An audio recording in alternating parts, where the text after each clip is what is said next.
Nawala. Nabunot. Mic, mic. Mic, mic, mic, mic, mic, mic, mic. Mic test. test. Wala. Mic Kanina test. meron. Mic.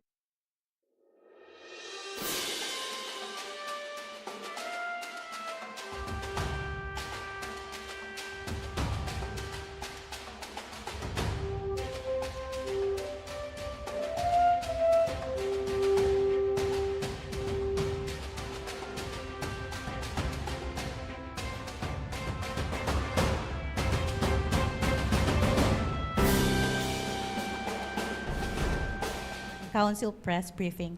Today, the NMC will be sharing the recent updates and developments within the Philippines maritime domain, especially in the latest occurrence in the West Philippine Sea. So before we start, let me break down the House rules for our media colleagues. After the presentation, we will be proceeding to Q&A portion. Before your question, kindly state your name and your network or organization that you represent. Each media personnel are entitled to ask one question and one follow-up question. And lastly, please bear reminded that all questions must be aligned with the topics discussed today. So here with us are the key representatives who will provide the latest updates and developments in our country's maritime domain.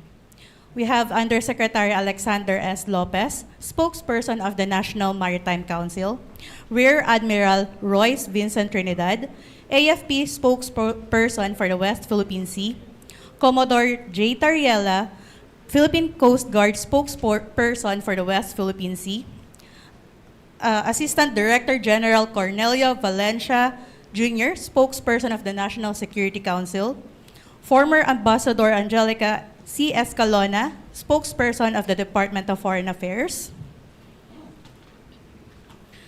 We also have Director Marisa Gilda Balmaceda of the Defense Communication Service of the Department of National Defense.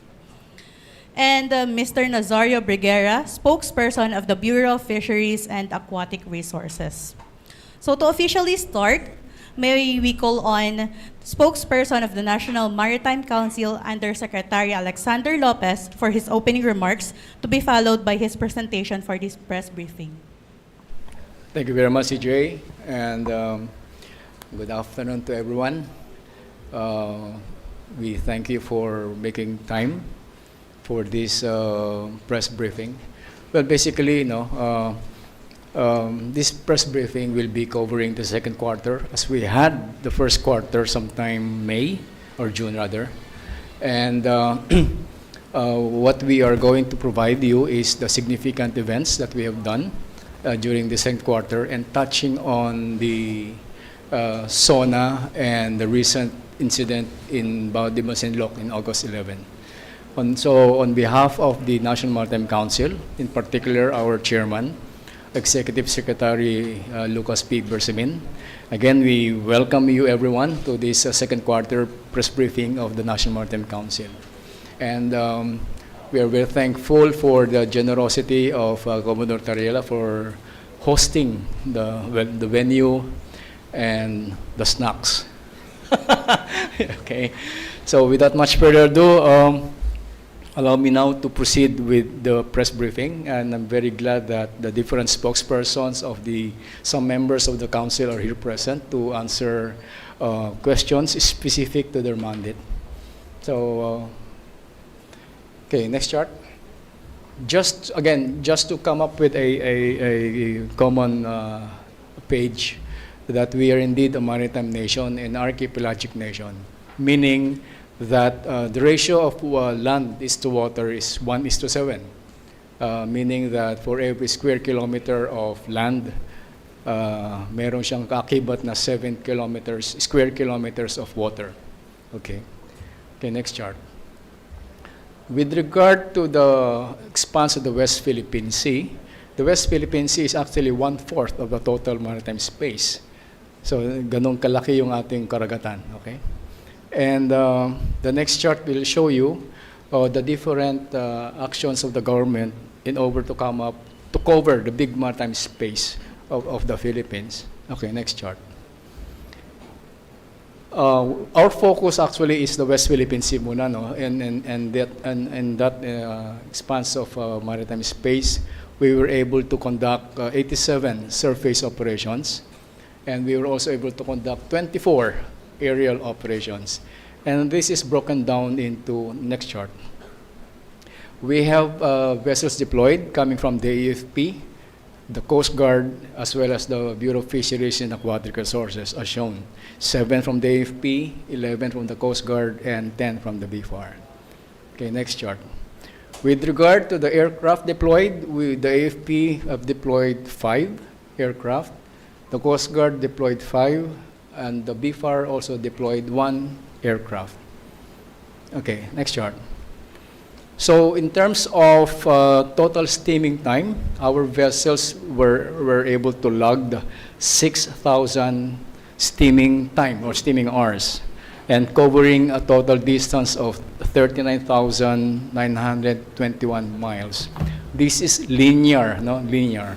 But when we come to next chart, will show you that this linear coverage will translate into covering the total area of the West Philippine Sea almost more than twice. Because one vessel, for example, can cover around 25 to 30 nautical miles coverage. So that explains the strategic presence and coverage of our vessels. That not to mention the coverage of our aircraft. Okay, next chart. And also during the second quarter, we were able to conduct 3 regular RORE missions at the Sierra Madre that is stationed in the Ayungin Shoal. These are regular resupply missions, rotation resupply missions. Okay, next chart. So the different agencies of the National Maritime Council actually came up with initiatives, no? And as shown before you are some of those initiatives, significant activities, starting with the Coast Guard, the Bureau of Fisheries, and next chart will also show you that the Coast Guard and the Bureau of Fisheries working on the KBBM program of our President, yung kadiwa ng bagong bayaning mangingisda, a program of the government. Ang ating BFAR and in coordination with the Coast Guard ay nagbibigay sila ng mga ayuda, ika nga, no? They were able to distribute or provide our local fishermen fishing in the area around 128,000 liters of fuel oil, around 390 packs of groceries to include water provisions, and we were able to, during the second quarter, to service or provide these logistics to 79 Filipino fishing boats. Dahil meron din tayong mga government installations in the area, we were able to provide logistics mission in these 9 government stations. But all in all, during the quarter, we were able to do 15 logistics missions. Okay, next chart. In the part of the Defense Department working on our treaty allies, especially in the conduct of the maritime cooperative activities, shown you before you are the significant activities conducted during the second quarter of this year. May balikatan tayo, mayroon tayong Philippines, Japan, US Coast Guard exercises, and also commander exercises and other cooperative activities done. Okay, next chart. Again, to continue, these are the other initiatives undertaken by our agencies. Hindi lang po Navy and Air Force, but also may contribution dito ang Philippine National Police Maritime Group. Okay, next chart. As well as our Department of Affairs for the year, as of August, was able to file 35 different diplomatic protests or actions against China. Okay, next chart. Meron po tayong tinatawag na Presidential Office for Maritime Concerns. Actually, ito yung nagsisilbing secretariat ng National Maritime Council at meron din po siyang mga akibat na mga activities, and shown before you are those. Special mention po ito yung Memorandum Circular Number 87 directing all government agencies and instrumentalities and encouraging government units and the private sector to promote awareness of the Philippines as a maritime and a archipelagic nation. Okay, next chart.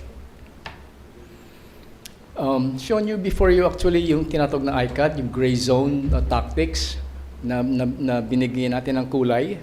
I stands for illegal, C for coercive, A for aggressive, and D for deceptive actions. So these are the ones conducted by China during the second quarter. Mapapansin niyo po, mayroon isang ramming incident na nangyari. Ito po yung sometime June, dun sa Sandy Cay, na yung B4 vessels natin ay sinide-swipe, hinaras at basically niram. Okay, next chart. So these are the notable incidents during the quarter. We had on April 7. Kung mapapansin niyo po, ang mga bagay-bagay na ito ay ang basic units na involved dito ay ating Bureau of Fisheries and kanilang mga vessel while conducting humanitarian resupply missions to our Filipino fishermen. So sila yung nasa front line, so more often than not, sila yung nasa subject to the harassments and aggressive actions being conducted by the Chinese. Okay, next chart. Again, on May 21 and in June 20, again, ang main recipient ng kanilang are the vessels from the Bureau of Fisheries and Aquatic Resources. Okay, okay, next chart. Yung mga insidente po na side-swapping, ramming, every time the National Maritime Council issues out a statement, ang ating mga kaibigan na embassies o bansa dito sa Pilipinas, they are very generous in providing statements of support. And this in these two occasions, in May 21 and May 22 and June 21 actually, different countries, no? Incidental lang po yung 23 countries, pareho sila, pero different countries po came up with different statements of support for this particular incident. Okay, next chart. Now, marami po nagtanong during the SONA ni Presidente, bakit walang nasabi about West Philippine Sea? One-liner lang, no? Actually, very malalim yun. That's why we came up with this. We have broken down the statement of the President. And with regard to his foreign policy for this year, there is nothing new, sabi niya, no? Because we are following core principles that we will adhere to the UNCLOS and the rule of law.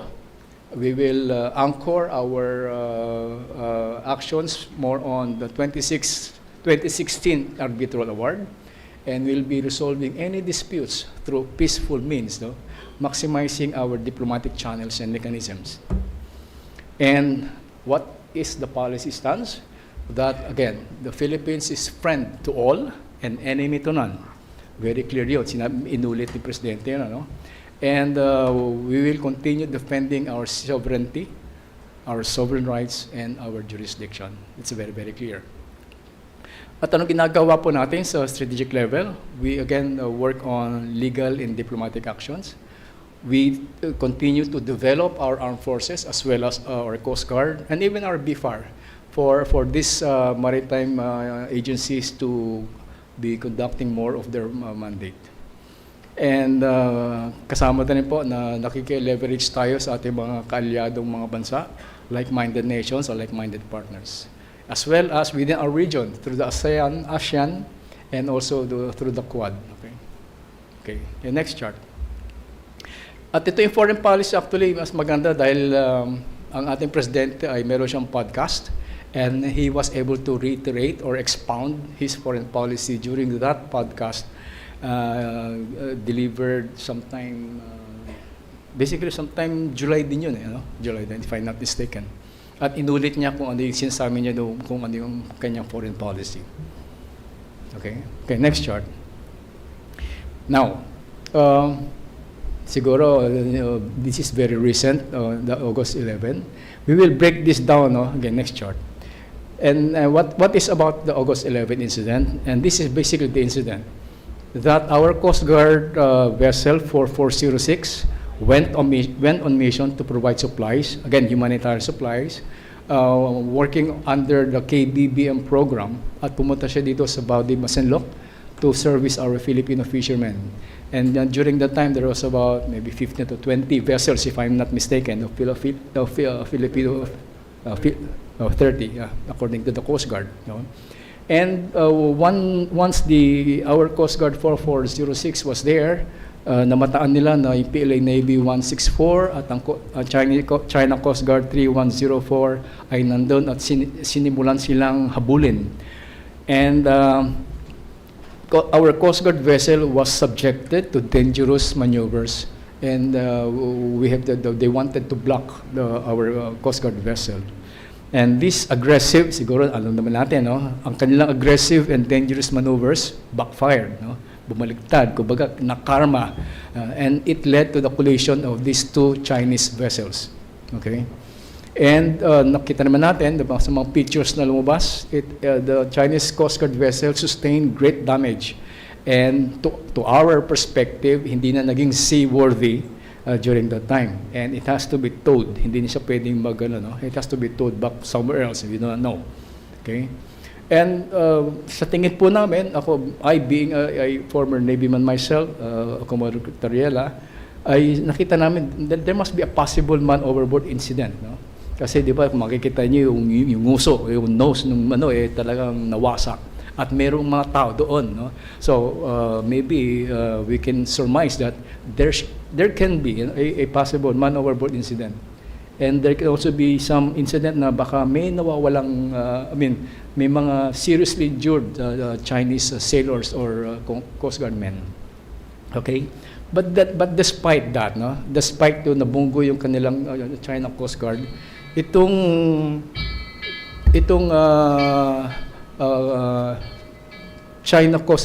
China Navy vessel ay continued pa rin na to habulin yung Coast Guard vessel, no? Ay dapat nagano na siya, no? Tinulungan niya yung distressed Coast Guard vessel niya, no? Pero hinabol pa rin yung ating Coast Guard vessel, no? So nonetheless, yung ating Coast Guard vessel 4401, and this time yung kalapit niyang Philippine Coast Guard vessel na Teresa Mabanwa 9701, they were able to offer medical assistance and search and rescue. Tinawagan nila, kung gusto nila, tutulong kami. Basically, that's the decision. Pero walang tugon yung China Navy or even the China Coast Guard. So basically, that is the incident. Okay? Next chart. Ano naman po yung impact na nakita natin? No? Ang impact nito, nakita natin, na-validate natin na ginagawa talaga ng China, the coercive and aggressive actions really threaten the safety of vessels and lives at sea. No? So, kumbaga, yung ginagawa nyo, nangyari sa inyo, basically, it only validated their actions. At namukod-tangi po dito yung kagalingan ng ating being Filipino, especially ating Philippine Coast Guard personnel, no? They showed professionalism. Alam niyo, kaming mga Navy, Marines, everything, meron kaming tinatawag na maritime tradition. So any mariner who are distressed at sea, dapat tutulungan yon. Siguro meron kayong nakikitang kwento na meron mga nakapsize na bangka dyan, pag may dumaan na whatever merchant, tinutulungan nila. Pero hindi nangyari sa China. Again, it is mind-blowing, no? Mind-blowing. Bakit gano'n, no? But then again, sabi natin kanina, ito yung pagiging Coast Guard ng ating Coast, the true spirit of being a Coast Guard. No? Kaya Coast Guard, no? And doon namukadtango yung ating Philippine Coast Guard. And with that, actually, gusto natin pasalamatan and applaud them, no, for doing a very good job. Another thing that we saw there, the impact, no, yung nagpalabas kagad tayo, there was the wisdom in having media on board. Aside from that, of course, na-document ng ating mga personnel yung nangyari. Kasi kung wala noon, uunahan na naman tayo ng China. Magpapalabas sila, pictures, everything, debunking, magiging defensive tayo. So that's basically the effectivity of us coming up with our efforts on transparency. No? And also, it has all been said that the Philippines will always adhere or international law, or adherence natin sa international law on the UNCLOS clause and the 26th Cabinet ruling. And despite what happened, the Philippines, our Coast Guard, our Navy, our BFAR will not be covered. We will not be intimidated. And we will continue to have our presence felt, to protect and defend sovereignty in our jurisdiction, and we will exercise our sovereign maritime rights and even encourage our fishermen to exercise their sovereign maritime rights. Okay, next chart. Ano naman yung ginagawa ng Navy, no? ng China? We expect that they will like to shape the narrative to their advantage. They will twist facts. No? They will come up with disinformation, especially informing their people kung ano yung nangyari, pero hindi yung sinasabi ng collision, wala yun. No? They can even present pictures or videos showing, Pilipinas talaga yung nag-cut, Pilipinas yung naggumawa ng aggressive, So, ganun, palagi ganun narrative nila. Pero nowhere that they will show what happened to their vessels. We have yet to come up with information coming from China na indeed pinalabas yung collision na yun. I don't think they will come up with it. No?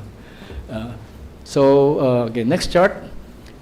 And these are actually, ginawa na nila to, no? Yung sabi nila, the Philippines pa nga ang completely misjudged itself and, surrounding situation from the Global Times. These are the company-owned, company-influenced social media or media outfits. They will all be coming up with this information. They will be coming up with this narrative, no? Para bang lumalabas na sila pa yung kawawa. There was even an issue. Kasalanan ng Pilipinas, dapat magbayad ang Pilipinas. Okay, next chart. There's another thing coming from their own officials, no? From the defense ministry nila. And in fact, yung naka-highlight doon coming from the spokesperson of the Ministry of Foreign Affairs nila. So these are all misinformation and disinformation, the objective of which is, para matabunan, ma-cover up yung kanilang pagkakamali wherein two of their own vessels collided. No? Okay. So, next chart. So again, this is what the President said, that despite all of these things, we will continue to defend our territory and we will continue to exercise our sovereign rights. And despite any opposition from anyone, we will continue to do that as we have done in the past 3 years. Now, we do not intensify operations, we just respond. Di naman tayo agresibo, dumedepensa lang tayo. So basically, a very powerful statement of the President, very statesman-like statement. So I guess that's my last slide.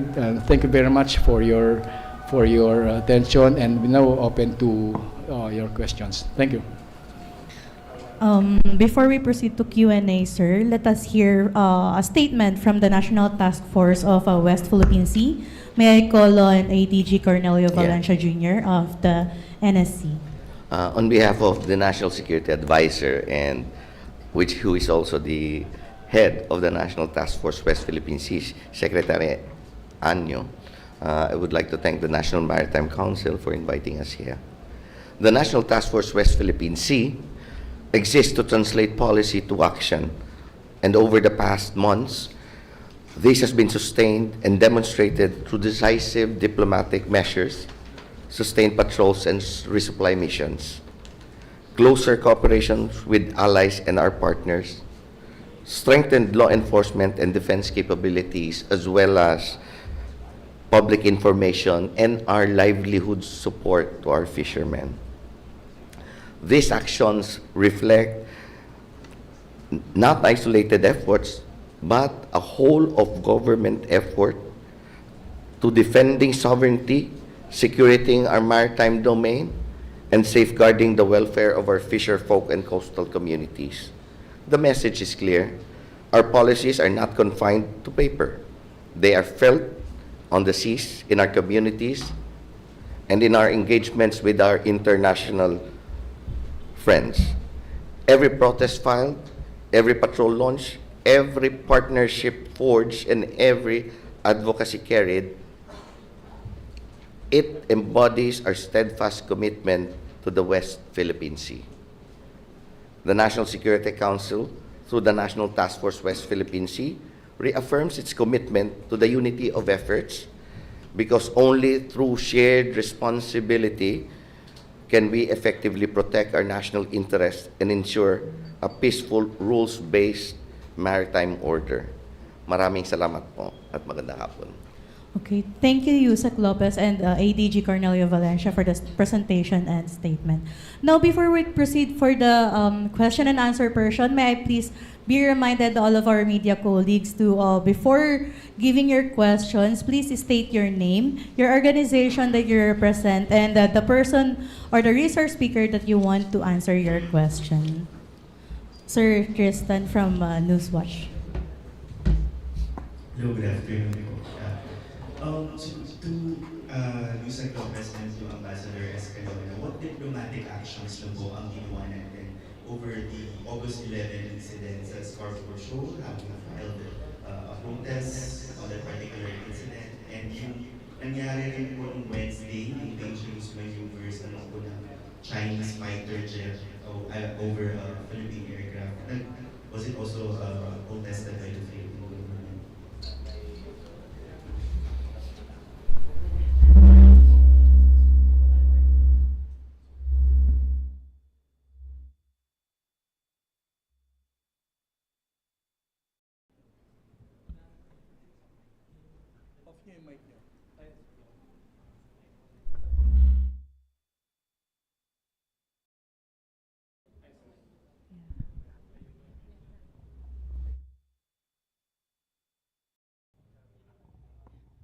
Test, test. How's that?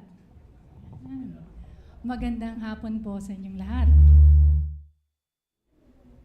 On the part of the DFA, we released a statement last August 12, 2025, expressing concern on the dangerous maneuvers of the Chinese vessels.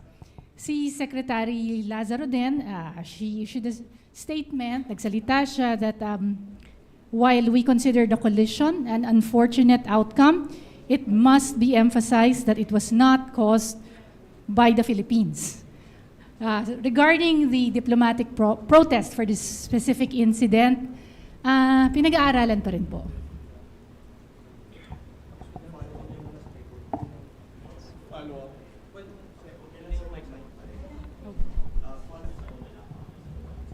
Follow-up lang po, the DFA also released a statement, yun nga po, no, about the incident, and also reminded China about yung repayment doon sa June 2024 incident. Did we officially ask China again to pay doon sa nangyari po na incident sa Ayungin? Well, ito po yung pinakahuli. So at the moment, ito lang po muna ang sinabi ng ating secretary. Okay na ba yung mga mic natin? Press mic. Sir? Yusek Lopez, sir. Well, actually, when the incident happened last year, no, meron tayong pending request actually. One, for the firearms to be returned, okay? And the other one is, I think, payment, no? I guess from the AFP, maybe he can come up with, more, kasi basta yung pagkakanik, no, meron tayong outstanding request actually. So, sabi nga, baka wala pang progress about that.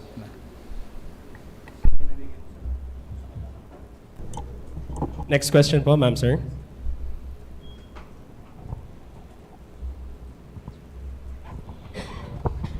Good afternoon po. Patrick Desos from PTV. Sa DFA po ulit, clarification lang po yung 35 diplomatic protest. For this year po ba yun or yung second quarter alone lang po? And kung may naging response po yung sa Chinese government po? The 35 is for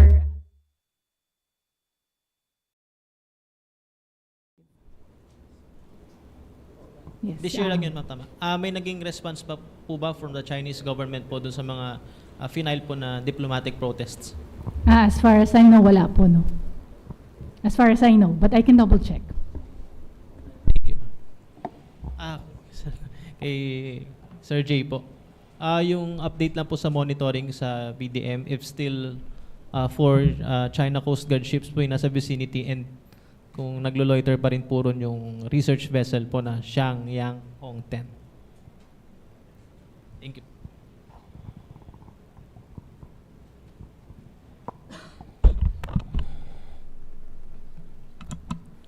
Well, based on our monitoring, the Philippine Coast Guard is still monitoring 4 China Coast Guard vessels.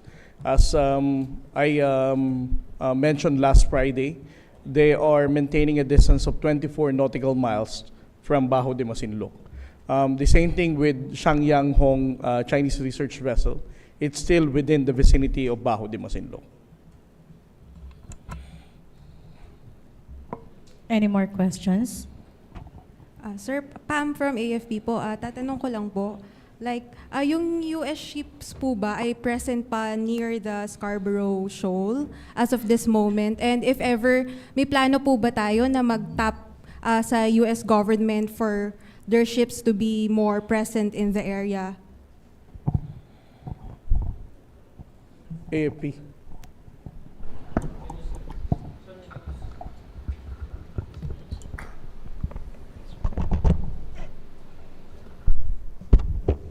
Yes, the U.S. Navy warships that conducted innocent passage and freedom of navigation in the vicinity of Bajo de Masinloc were there a couple of days ago.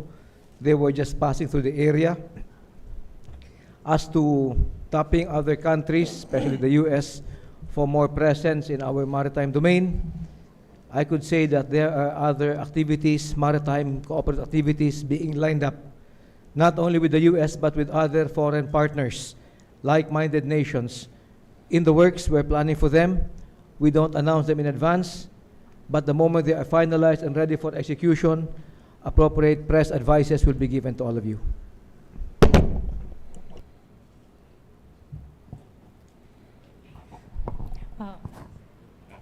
Hello, sir. Any of the spokespersons may answer because it applies to both the BFAR, Navy, and then the PCG. No?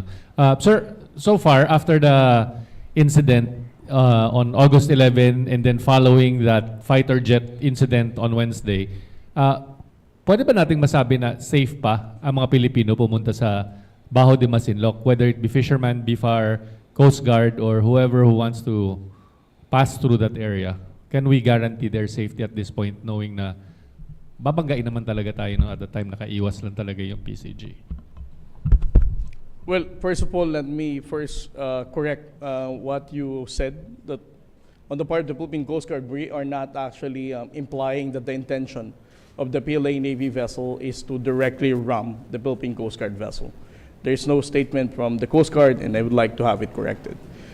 Secondly, with regard to the Filipino fishermen to go to Bajo de Masinloc, as what we have been mentioning, the kadiwa para sa bagong bayaning mangingisda ng ating mga kababayang mangingisdang Pilipino is part of a project that is being supported by the Bureau of Fisheries and Aquatic Resources, the Department of Agriculture, and the Philippine Coast Guard. Having said that, I would argue that the Filipino fishermen can still go there and engage in fishing venture. The Philippine Coast Guard vessels and BFAR vessels are once in a while deployed in this area to protect the interests of the Filipino fishermen.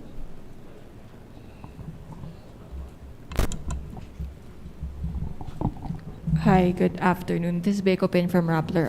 For the DFA spokesperson, ma'am, do we have, aside from considering a possible protest, do we have plans of bringing this up perhaps through the BCM with China? I think we would be expecting one soon, or dapat last month a meeting with China. Do we intend on bringing up Bajo de Masinloc specifically, and perhaps do we see the need or a future in which we can negotiate something like a provisional agreement similar to the one in Ayungin?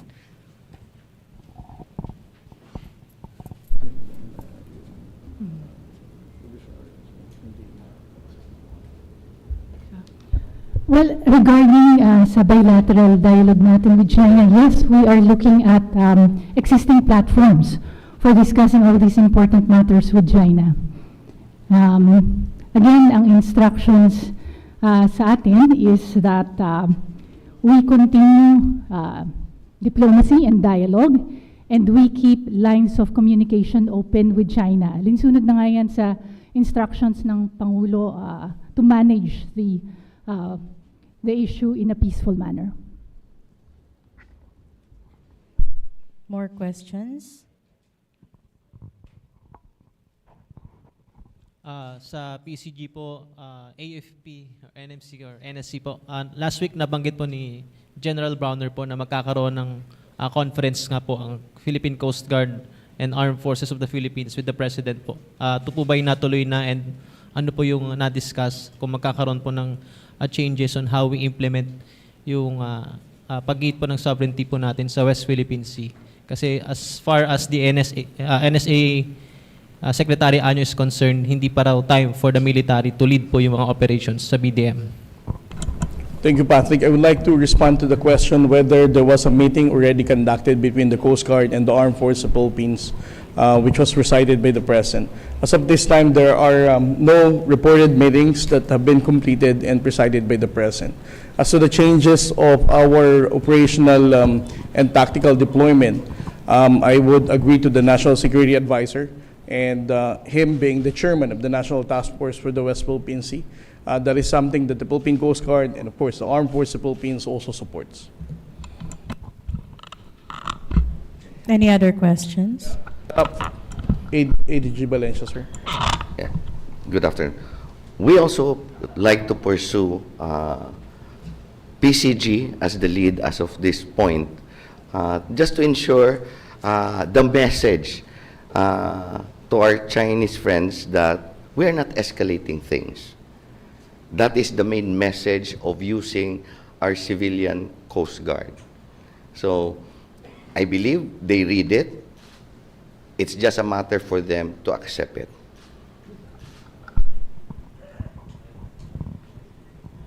Sir, may question lang ako. Siguro just reaction on, kasi we are talking about recently incidents sa Scarborough.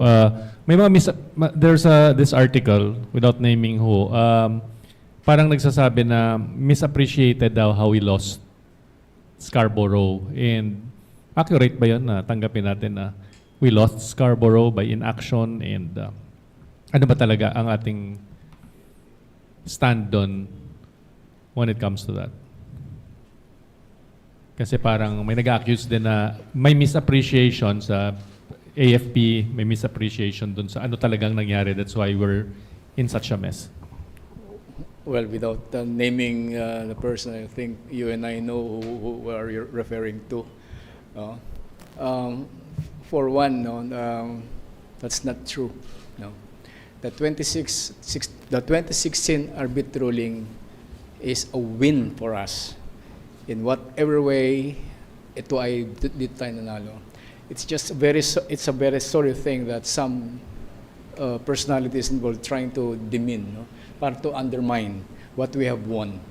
So in short and simple language, we do not agree to the personal opinion of that person. Thank you.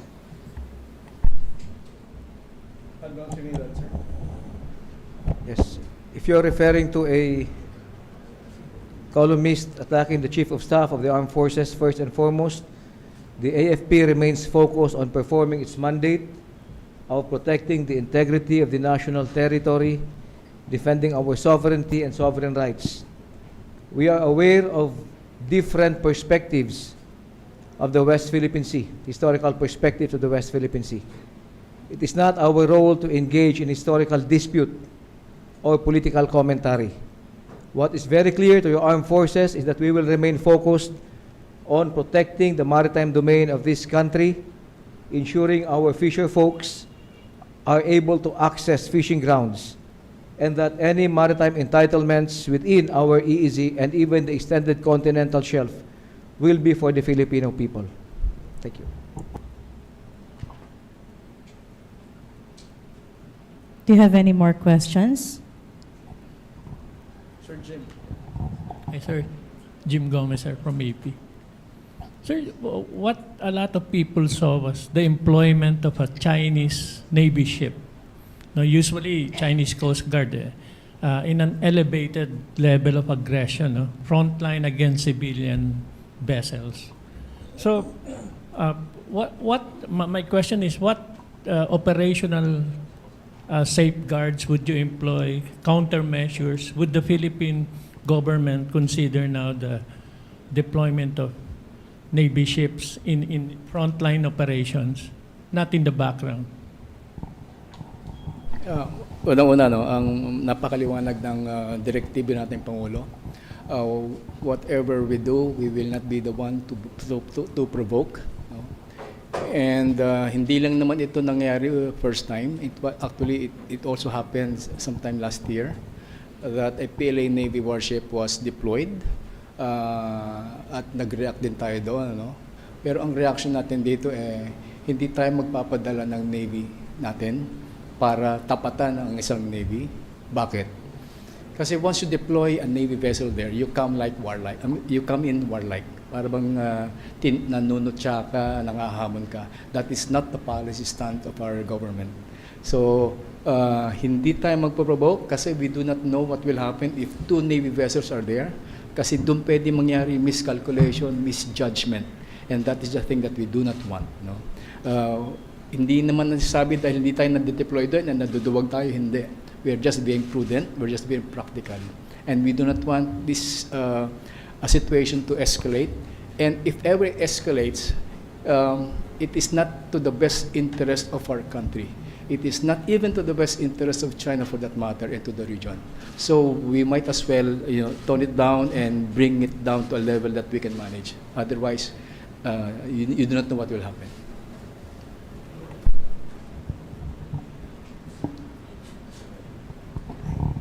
Hi, Yusek Lopez. Siguro po para lang din, kasi may mga conversation din online kung yung nangyaring incident, yung ganong klaseng banggaan between two Chinese vessels. If babalik ta rin natin yung sitwasyon, involved na yung Philippine vessel at ganon yung klaseng collision, would that be tantamount to invoking also the Mutual Defense Treaty?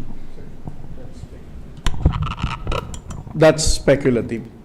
We don't want to respond to questions that are purely speculative.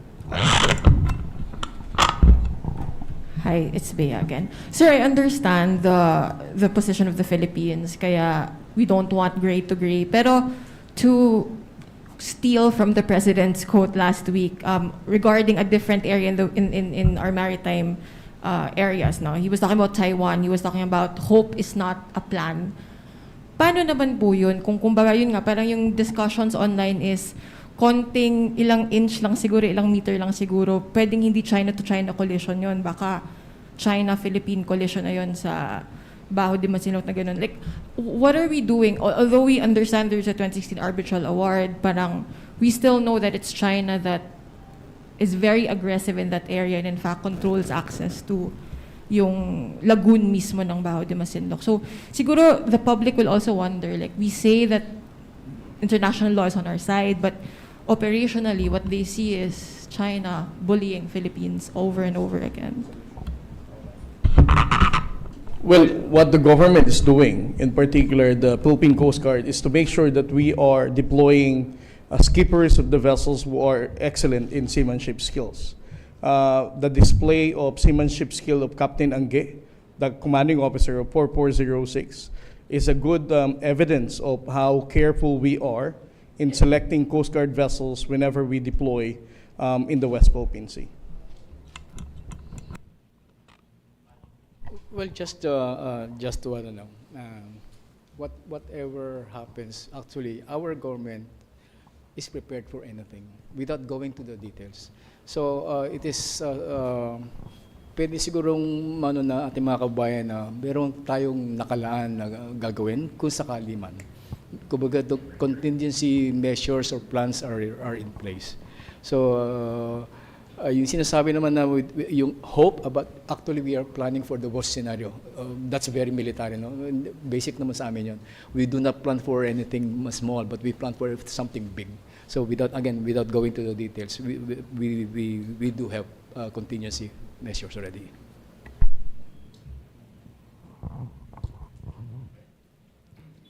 Any more questions, or are there none?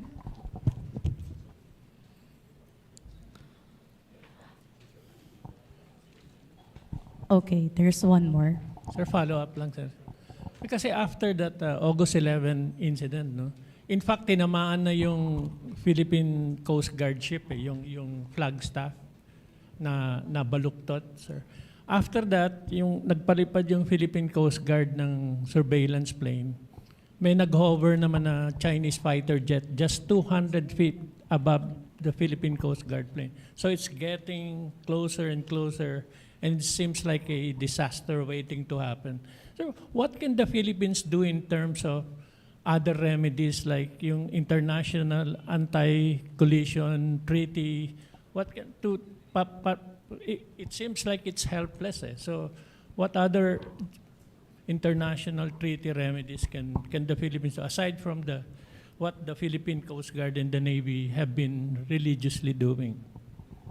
Well, again, babalik tayo dun sa policy stance ng gobyerno. No?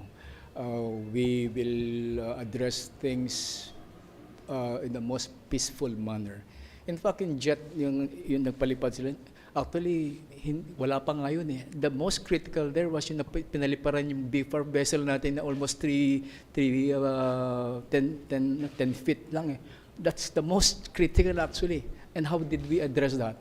We came up with a professional, we came up with a diplomatic protection that, we came up with citing the convention on aerial, yung magandang convention. So, well, in terms of, kami kunyari, may mga piloto, kung mangyari sa amin, it's part of the, it's part of the job, sabi nga, Kung mangyari sa Navy, it's part of the job.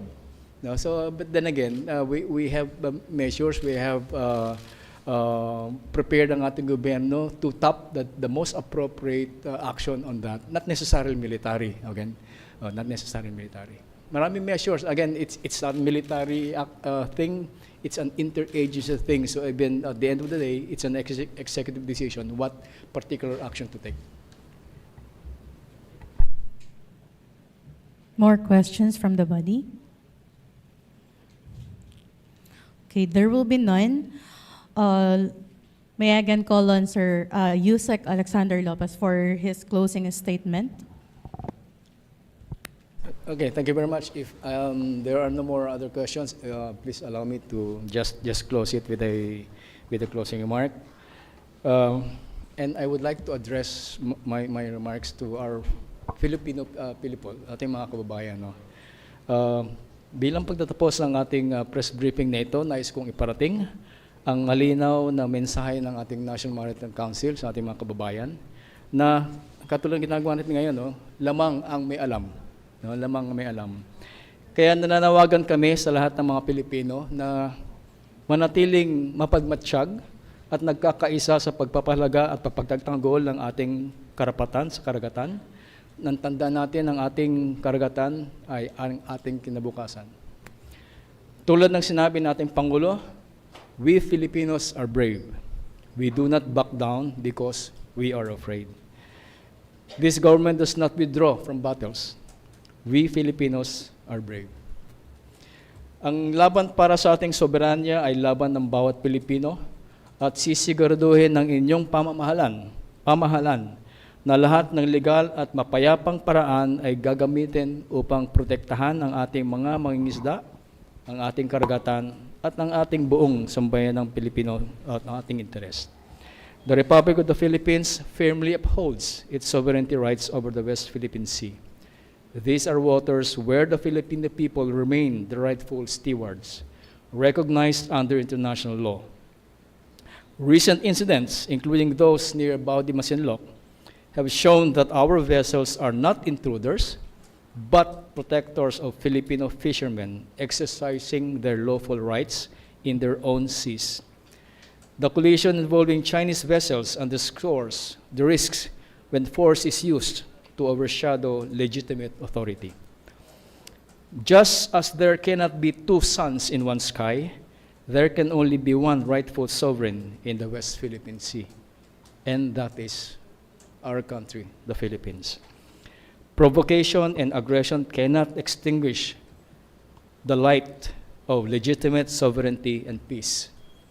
We urge to stop unjustified exploitation of the West Philippine Sea maritime domain, respect international law, cease all provocative actions, and join the Philippines in pursuing peace and responsible cooperation. Mga kababayan natin, ang West Philippine Sea is not just a place on a map. It is part of our national identity and our future. Like the sun that rises each day, the spirit of the Filipino will continue to shine, steadfast, united, and unyielding. Mabuhay ang Pilipinas, mabuhay ang bagong Pilipinas, mabuhay ang ating malayang karagatan, at mabuhay tayong lahat. Maraming salamat. And that concludes our press briefing. Thank you for your questions and for joining us today. Please do not forget to tag our Facebook page, National Maritime Council.